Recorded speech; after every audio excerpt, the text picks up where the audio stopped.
आज की इस वीडियो में हम बात करने वाले हैं कि आखिर बैंक जो है कैसे अर्निंग करती है हमारे और आपके पैसे से, और उसी अर्निंग के थ्रू बैंक का जो है सारा सिस्टम रन करता है। जैसे बैंक में जो भी स्टाफ वगैरह है तो उनको पेमेंट करना हुआ, या फिर उसके अलावा रेंट वगैरह हो गया, मतलब टोटल काम जो है बैंक उसी से हैंडल करती है हमारे और आपके पैसे से।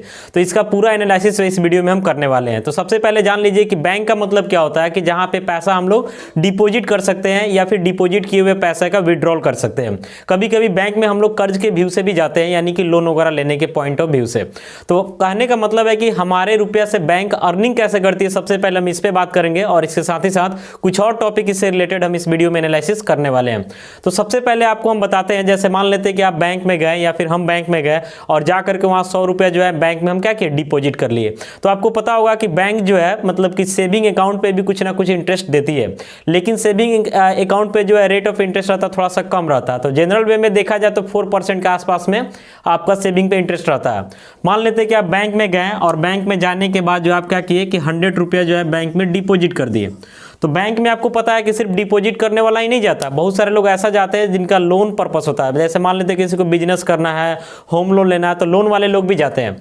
मान लेते हैं कि उसी समय कोई आदमी गया जिसको होम लोन चाहिए या फिर कुछ चाहिए लोन 100 रुपया, ऐसे अमाउंट एक कंसीडर किए समझाने के लिए। अब बैंक इस पे क्या करता है कि आपको जो इंटरेस्ट देगा बैंक, लगभग कितना देगा, तो 4%। तो बैंक का जो इंटरेस्ट रहता है पर एनम रहता है। 4% का मतलब हुआ कि अगर 100 रुपया आप बैंक में कंटिन्यू 12 महीना के लिए रखते हैं तो आपको बैंक कितना रुपया देगा, तो 4 रुपया देगा, ठीक है। लेकिन बैंक क्या करेगा कि बैंक जब जिसको इंटरेस्ट पे देता है, बैंक जो है जिसको इंटरेस्ट पे देता है तो उसको बढ़ा के देता है। तो जनरल मान लेते हैं कि 8% पे दे रहा है, तो 8% पे दे रहा है, तो इसका मतलब ही कितना रुपए लिया उससे एक्स्ट्रा, तो 8 रुपये लिया। जैसे कहने का मतलब हुआ कि आप गए बैंक में और जा करके 100 रुपये डिपॉजिट कर दिए साल भर के लिए, तो आपको 1 साल के बाद बैंक कितना इंटरेस्ट देगा, 4 रुपया, यानी आपका रुपये 104 हो गया। लेकिन उसी 100 रुपया को बैंक अगर किसी दूसरे आदमी को दे देता है तो बैंक उससे 8 रुपये अर्निंग लेता है, यानी बैंक को कितना मिला, तो 108 रुपया मिला। तो समझिए कि आपको जो है कितना रुपया मिल रहा था, 104, जबकि बैंक को कितना मिल रहा, तो 108। तो कहने का मतलब है कि इसमें डिफरेंस कितने का है, तो 4 रुपये का है। अभी 4 रुपये जो बचा, तो इस 4 रुपये में बैंक जो है अपना बाकी काम करता है। तो बैंक का ऐसा नहीं कि सिर्फ यही सोर्स है अर्निंग का, बैंक का और भी सोर्स है। और इसके साथ हम ये भी एनालिसिस करने वाले हैं कि देखिएगा कि जब भी हम लोग बैंक में जाते हैं तो पैसा डिपॉजिट कर देते हैं जनरली सेविंग अकाउंट में, लेकिन निकालने का उसका कोई डेट लिमिट नहीं होता। जैसे मान लेते हैं कि हम कल जा करके 50,000 रुपये डिपॉजिट कर दिए, आज ही मेरा मूड हुआ कि नहीं हमको जो है 50,000 रुपये चाहिए, और एट ए टाइम हम लोग बैंक से निकाल लेते हैं। जनरल वे में क्या होता है कि बैंक में बहुत सारे कस्टमर है, ऐसा नहीं कि हम अकेले कस्टमर है, बहुत सारे कस्टमर है। तो काफी सारे लोग डिपॉजिट करने जा रहे हैं और काफी सारे लोग विड्रॉल करने जा रहे हैं। तो ऐसा सिचुएशन अगर क्रिएट हो जाए कि सारे कस्टमर कहें कि नहीं हमको एक ही बार अपना पैसा चाहिए। मान लेते कोई बैंक है उसके पास 1 लाख कस्टमर है, उस 1 लाख कस्टमर का जो भी अमाउंट है बैंक के पास होगा। अब 1 लाख कस्टमर बोले कि नहीं हमारा सारा रुपया आज ही चाहिए, तो बैंक उस सिचुएशन में पैसा दे नहीं पाएगा।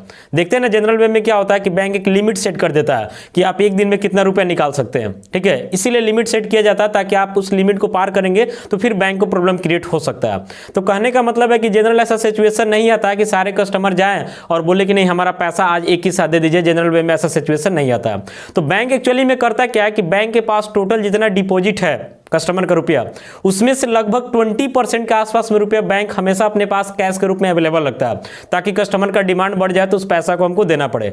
बाकी का जो पैसा ही बैंक इन्वेस्ट कर देता है। जैसे मान लेते हैं होम लोन के तौर पे किसी को दे दिया, किसी को बिजनेस लोन के तौर पे दे दिया, और वहां से जो बैंक इंटरेस्ट अर्निंग करती है उस इंटरेस्ट में, यानी उस अर्निंग में से जो है कुछ अर्निंग हमको देती है जिसका पैसा है, और कुछ अर्निंग अपना रखती है स्टाफ वगैरह का देने के लिए।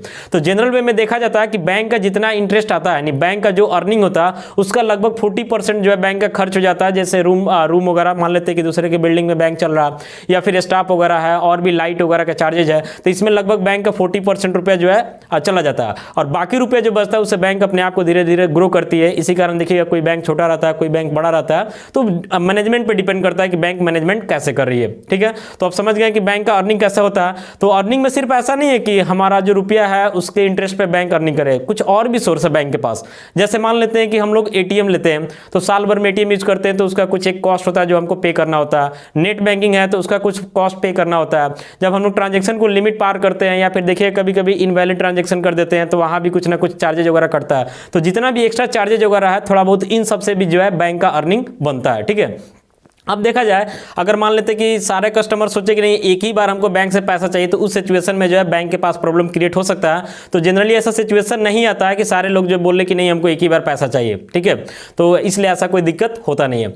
बहुत सारे कंट्री ऐसा भी है जहाँ पे बैंक का जो रेट ऑफ इंटरेस्ट है, यानी उस बैंक से अगर आप होम लोन वगैरह लेते हैं तो रेट ऑफ इंटरेस्ट काफ़ी कम है, 1% से भी कम रहता है। तो उस सिचुएशन में क्या होता है कि वहाँ जो लोग पैसा डालते हैं बैंक में, तो वहाँ रेट ऑफ इंटरेस्ट ग्राहक को कम भी मिलता है, यानी सेविंग पे आपको रेट ऑफ इंटरेस्ट काफ़ी कम मिलता है, समझ रहे हैं ना। क्योंकि बैंक अगर मान लेते हैं कि रेट ऑफ इंटरेस्ट बढ़ा के देगी तो आपको भी बढ़ा के देगी ना। जैसे हम बैंक में पैसा डिपॉजिट करने जा रहे हैं तो हमको बैंक ज़्यादा इंटरेस्ट कब देगी, जब बैंक उस पैसे पे कुछ ज़्यादा कमाई करेगी। क्योंकि बैंक का अलग से कोई उसमें पैसा लगता नहीं है, हमारे और आपके पैसा से ही बैंक क्या करती है, सिर्फ मैनेजमेंट करती है और उसके बाद अर्निंग करती है और अपने सारे कस्टमर को जो है खुश रखती है, अपने सारे जो भी लोन वाले कस्टमर है उनको भी खुश रखती है और साथ साथ अपना जो इंप्लॉई है उसको भी खुश रखती है। तो आशा करते हैं इस वीडियो को देखने के बाद समझ गए होंगे कि आखिर एक्चुअली में बैंक का अर्निंग होता कैसे है। बहुत बहुत धन्यवाद।